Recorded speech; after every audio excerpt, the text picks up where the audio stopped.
पानी पीते, जहाँ गाय भोजन करती वहां भोजन करते। ऐसी सेवा की गाय प्रसन्न हो गई।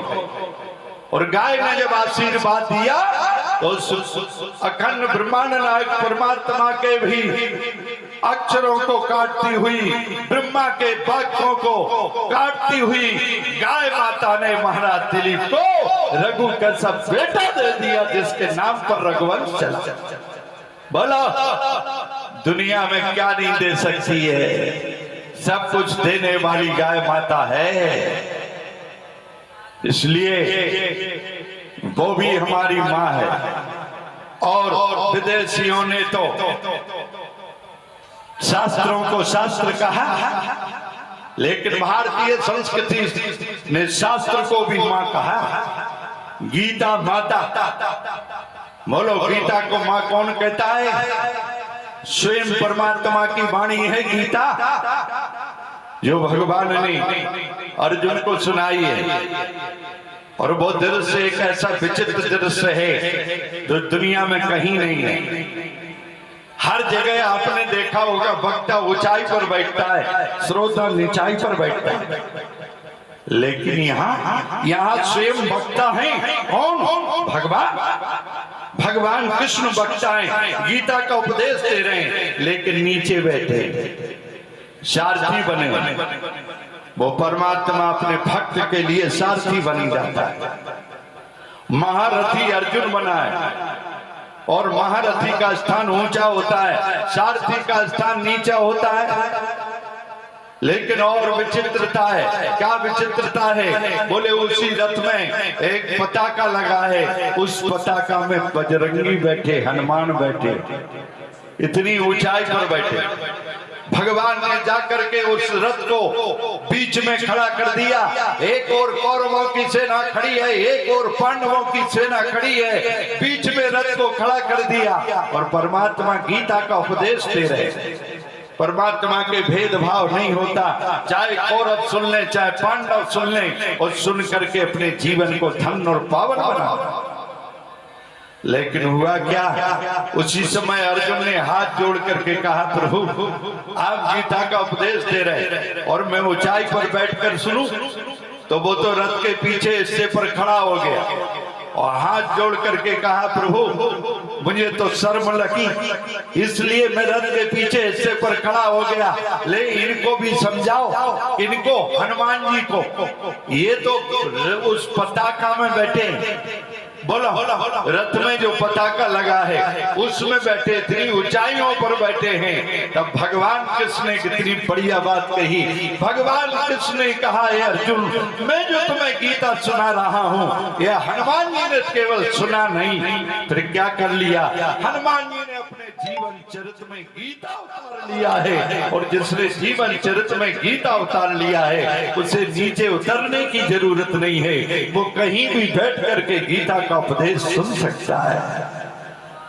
इसलिए तो बाबा ने लिखा, चारों जुग परताप तुम्हारा है, प्रसिद्ध जगत उजियारा, साधु संत के तुम रखवारे, असुर निकंदन राम दुलारी। वो पताका में बैठ करके गीता का उपदेश सुनते और चारों युगों में भक्तों के प्राणों को बचाते। उस महाभारत काल में जिस दिन कर्ण ने वो बाण मारा, अर्जुन उससे बचने वाला नहीं था। भगवान भी बचाने में असमर्थ थे। इसलिए भगवान ने कहा, हनुमान आज अर्जुन के प्राण जाने वाले हैं, यदि कोई बचाएगा तो तुम बचा सकते हो और कोई नहीं बचा सकता है। क्यों?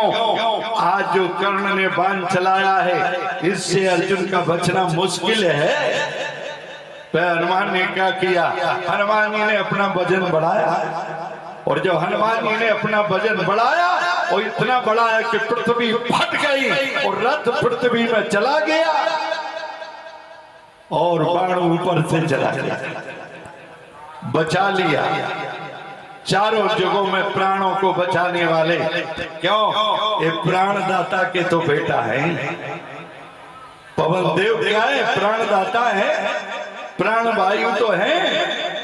वायु तो अंदर है, वायु चली गई, चले गए बस।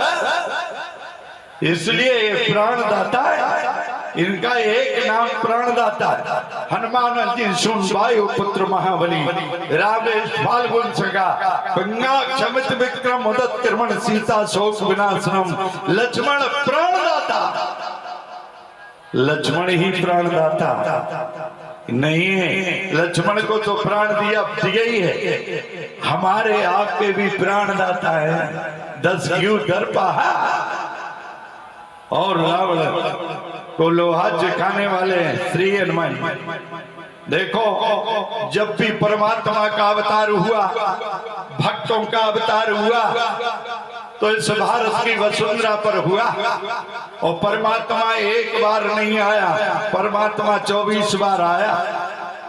और भक्त भी आए और परमात्मा भी आया।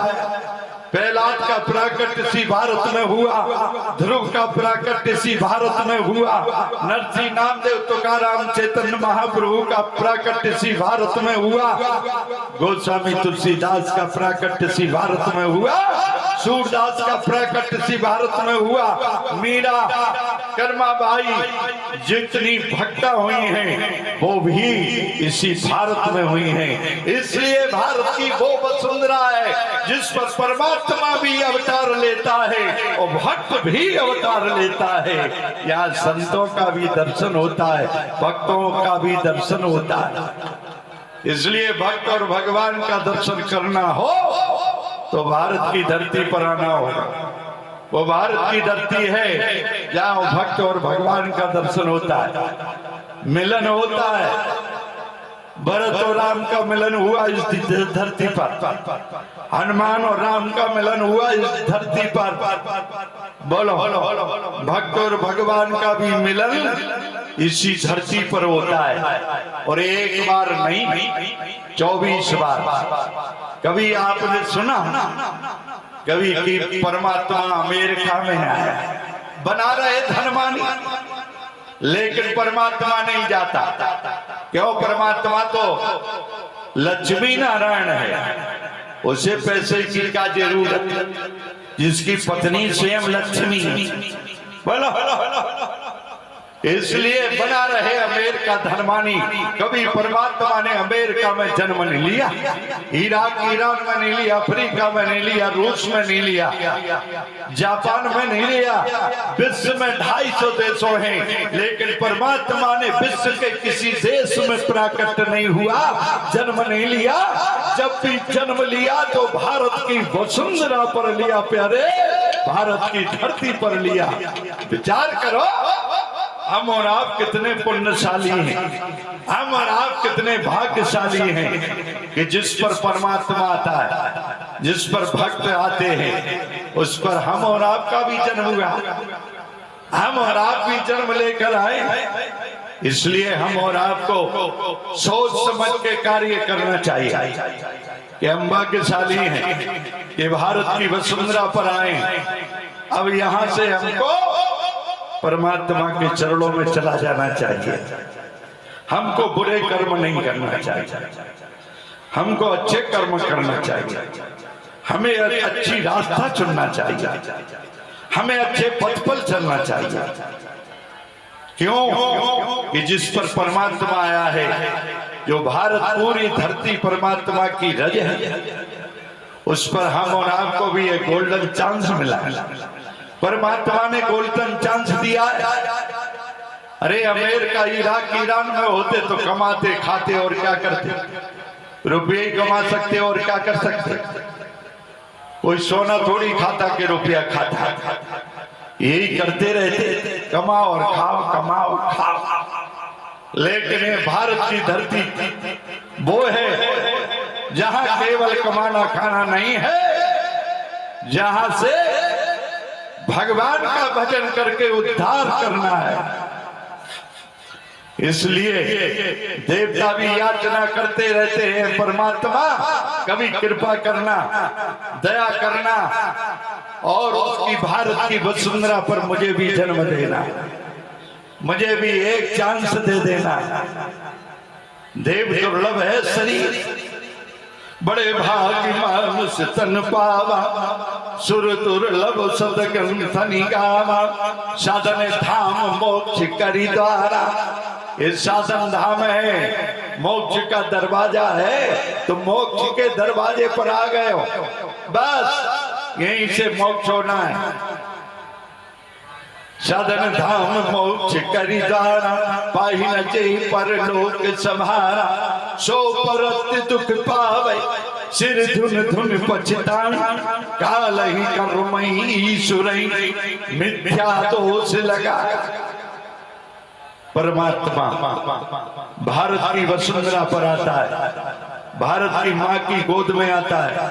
परमात्मा कौशल्या की गोद में आया, परमात्मा देवकी की गोद में आया। बोलो, परमात्मा भारत की देवी की गोद में आता है, विदेश में नहीं आता। चौथापन हो गया राम